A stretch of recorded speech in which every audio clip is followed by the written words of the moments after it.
తగ్గిపోయినాయి. ఒకటి కొంత ఆన్లైన్ వ్యాపారం, రెండోది వచ్చేసరికి పెద్ద పెద్ద మార్ట్ పెట్టేసేసి చాలా ఇబ్బంది అయిపోతుందండి. చిరు వ్యాపారస్తులు కూడా దెబ్బతింటున్నారు.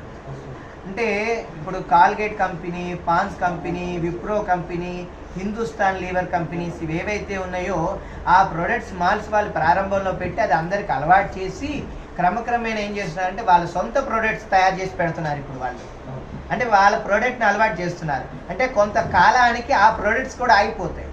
ఎప్పుడైతే ఈ పెద్ద పెద్ద విప్రో వాళ్ళు, హిందుస్థాన్ వాళ్ళు, వీళ్ళందరూ బ్రిటానియా వాళ్ళు, క్యాడ్బరీస్ వాళ్ళు వాళ్ళకి సపోర్ట్ చేస్తే మన చిన్న వ్యాపారస్తులు మన వాళ్ళకి చేయకపోతే రేపు మనం కూడా కొంటాం మానేయటం అవుతుంది. కాబట్టి వాళ్ళకి ఎంతైతే రాయితీ ఇస్తున్నారో, ఎంతైతే డిస్కౌంట్ ఇస్తున్నారో మనకి అలానే ఇవ్వాలి. మాల్ వాళ్ళు డొనేషన్స్ ఇస్తారా? ఇవ్వరు. అవునా? క్యారీ బ్యాగ్ కూడా డబ్బులు తీసుకుంటారు. మన చిల్లర కొట్టే శెట్టి గారిని అడిగితే ఇస్తారు. వినాయకుడిని పెట్టా అంటే డబ్బులు ఇస్తారు. అన్నదానం చేస్తుంటే ఇస్తారు చందా. అవునా కాదా? ఒక కిరాణా షాప్కి వెళ్ళి చింతపండు, పంచదార, కందిపప్పు, కారం 4 రకాల ఐటమ్స్ తీసుకున్నాం. అలా వస్తూ నిమ్మకాయలు కనిపిస్తే నిమ్మకాయలు కొన్నాం, తమలపాకులు కనిపిస్తే తమలపాకులు, పూలు కనిపిస్తే పూలు, కొత్తిమీర కట్ట 10 రూపాయలని అమ్ముతున్నారు, 5 రూపాయలని అమ్ముతున్నారు. మనకు అవసరం లేదు కానీ తాజాగా ఉన్నాయని కొన్నాం. అంటే ఇన్ని కొన్నాం. వీటిలో పళ్ళు కనిపిస్తే మంచిగా ఉంటే అవి 4 కొనుక్కోండి. అంటే ఒక కిరాణా షాప్లో ఉన్న ఆయన దగ్గర కొంటే ఎంతమంది తిన్నారు చెప్పండి? ఇక్కడ ఒక సుమారు 6 డజన్ మంది పైన. ఓ పినీస్ కావాలన్నప్పుడు పినీస్కి వెళ్తే అక్కడికి వెళ్తే ఒక పినీస్ ఉమలుతాడు, ఏదో ఒకటి బొట్టు పిల్లడి తాడు, వాళ్ళు కుంకుమడి ఏదో తిలకం అంటే తిలకం కొనుక్కొస్తారు. ఎన్ని షాపు వాళ్ళు బాగుపడుతున్నారండి? మళ్ళీ దాంట్లో పనిచేసే వాళ్ళు ఎంతమంది బాగుపడుతున్నారండి? అవునా? ఈ షాపుల వాళ్ళు ఎవరైనా మనకు కష్టం వచ్చినా, వాళ్ళకి కష్టం వచ్చినా సహాయం చేస్తారు, అరువిస్తారు, అప్పిస్తారు. అవునా? మళ్ళీ పళ్ళు ఇక్కడ మీరు డజన్ కొన్నాక ఇంకోటి ఇమ్మంటే ఇస్తారు.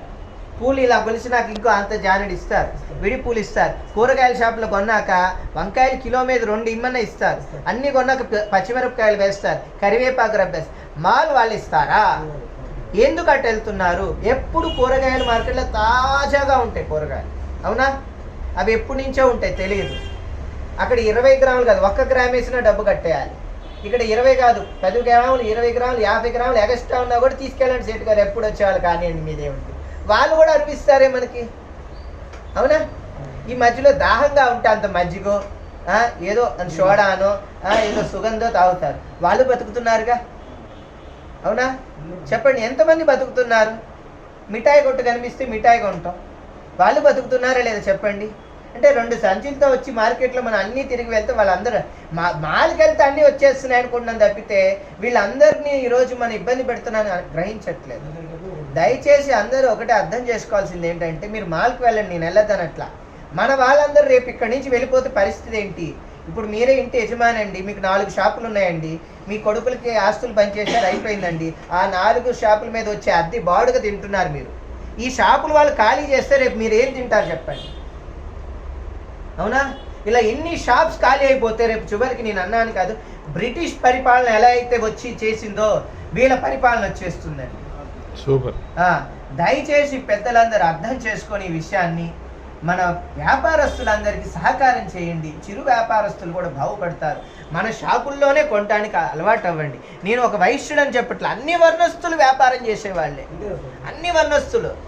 అన్ని అక్కడ ఈ లోపల పకోడీ చెకోడీ అమ్మితే అది కూడా కొంటారు. అవునా? వాళ్ళు బతుకుతున్నారుగా. ఇప్పుడు అక్కడికి వెళ్తే ఏమి ఆవు పీడలు కూడా అమ్ముతుంటే అక్కడ ఏంటండి? రేపు కొన్నాళ్ళు అయితే బంగారం కూడా అమ్మేస్తారు, బట్టలు అమ్మేస్తున్నారు, ఎలక్ట్రిక్ సామాన్లు అమ్మేస్తున్నారు, శానిటరీ సామాన్లు, మేపులు కూడా అమ్మేసే రోజులు వచ్చేస్తాయి రేపు. వీళ్ళందరూ ఏమైపోతారు?